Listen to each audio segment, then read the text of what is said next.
138 സങ്കീർത്തനം. ഞാൻ പൂർണ്ണ ഹൃദയത്തോട് നിനക്ക് സ്തോത്രം ചെയ്യും. ദേവന്മാരുടെ മുമ്പാകെ ഞാൻ നിന്നെ കീർത്തിക്കും. ഞാൻ നിന്റെ വിശുദ്ധ മന്ദിരത്തെ നോക്കി നമസ്കരിച്ചു. നിന്റെ ദയയും വിശ്വസ്തതയും നിമിത്തം തിരുനാമത്തിന് സ്തോത്രം ചെയ്യും. നിന്റെ നാമത്തിന് മീതെയൊക്കെയും നീ നിന്റെ വാഗ്ദാനം മഹിമപ്പെടുത്തിയിരിക്കുന്നു.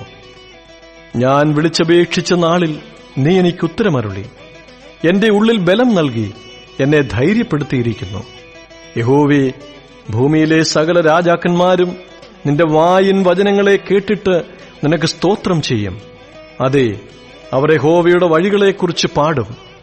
യഹോവയുടെ മഹത്വം വലിയതാകുന്നുവല്ലോ. യഹോവ ഉന്നതനെങ്കിലും താഴ്മയുള്ളവനെ കടാക്ഷിക്കുന്നു. ഗർവിയെയോ അവൻ ദൂരത്തുനിന്ന് അറിയുന്നു.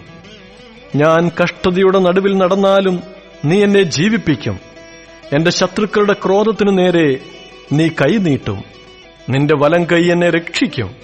യഹോവ എനിക്ക് വേണ്ടി സമാപ്തി വരുത്തും. യഹോവേ, നിന്റെ ദയ എന്നേക്കുമുള്ളത്. തൃക്കൈകളുടെ പ്രവൃത്തിയെ ഉപേക്ഷിക്കരുതേ.